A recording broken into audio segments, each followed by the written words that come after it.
Welcome to another episode of the Engineering Guy. So today I'm going to be reviewing my cell phone, which is a Motorola G Power. Now this one I purchased approximately 9 months ago. So I've had a lot of time using this phone and learning the ins and outs of it, what I like and what I don't like. So I figured I'll share my findings with all of you. Let's start off with the things that I like. One, the battery life. Now, that's I think the whole reason why you would get the G Power. Now, they advertise up to 3 days of battery life. I typically do get 3 days of battery life. Sometimes it could be a little bit less. It all depends on how much you use your phone and how much, obviously the screen is on. So if you do a lot of web surfing on your phone, then it's not going to last 3 days. My wife has the exact same phone. She uses it all the time for everything. Then the battery's only going to last between 1 and 2 days. But it's still a huge improvement from her previous phone that would only last maybe a half a day. Another feature I like about this phone is the rapid charger that comes with it. So with less than 10% battery life left, you put it on the charger, within 3 hours this thing is fully charged. So I definitely like that. And it'll go to like 80% charge within, an hour and a half or something of that nature. So it is pretty handy, though you got to make sure you have the right cord with the charger itself. Another feature I like about this phone is called the Moto Actions.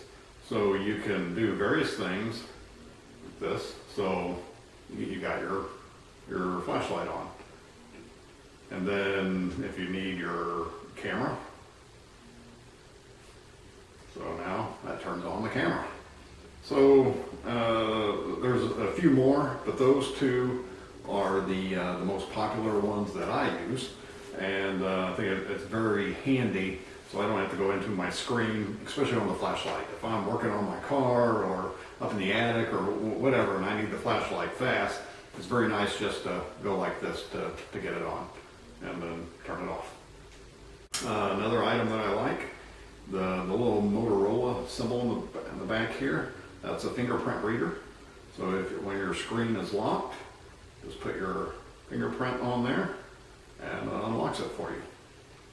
So I know there's a lot of phones that have that type of feature, and my previous one did not, so I am enjoying that feature on this.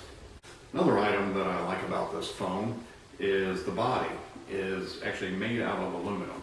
I've seen a lot of phones, my wife's previous phone, it was glass, and I definitely don't want a glass phone. It is not nearly as impact resistant as aluminum, or plastic for that matter. So I like having the aluminum body on this. And another feature that I like is the camera. It has a 3 camera system for the rear camera. There is just the normal camera, a macro version, or macro lens, I guess I should say, and an ultra wide lens. So the camera, and for shooting video on the rear camera, you can take up to 4K video. Now the front camera is just full HD, so there is no 4K option on that. But it's still pretty good. I think there's 16 megabit on both the front and the rear standard one. Okay, now for items that I dislike about this phone. One, the overall size. It's pretty large in comparison to what my previous phone was. As you can kind of see how it is in comparison to my hand. It has definitely taken a while to get used to. Now this does not have a phone case on it, so once you put a phone case on it, it's even bigger. But if you want a big battery, which this is, the 5,000 milliamp hour battery on it, to give you the longer life, well, you're going to have to live with a bigger size. So it's a trade-off. If you want something that's going to last longer, then you're going to have a bigger phone. Another thing that I don't like about it is there is no back button on your screen. So in order to get back at something, you just have to swipe And, well, sometimes whenever you swipe, it doesn't back up, it does something else, just like it just did here. So sometimes that can be very annoying. So now I finally got it. Let's try that again. Okay, there it goes. On my previous phone, there was a little button down here to go back, to the previous screen that you were at. This one, unfortunately, does not have that. Another downfall of this phone is I have no Wi-Fi calling option on this. So here in this house, we have radiant barrier, and it blocks like all cell signals possible. And I don't get reception worth a crap in here.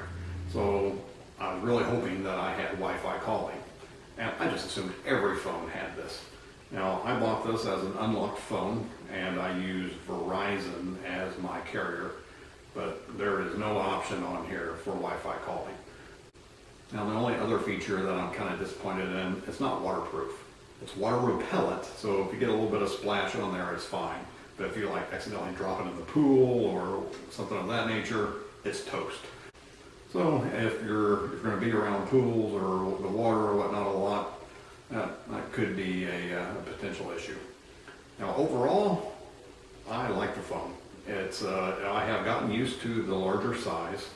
I like the camera, and like I said, some of these other Moto Actions that it has have proven to be pretty handy. So anyway, that's my review on this. And like I said, I've already had this thing for 9 months, still performing very well. If you need the full specs, just go to Motorola's website and look it up. Thank you for your time. If you like what you saw, please subscribe to my channel for future product reviews. And if you have any questions or comments, please leave them down below and I'll get to them as soon as I can. Thank you. Bye.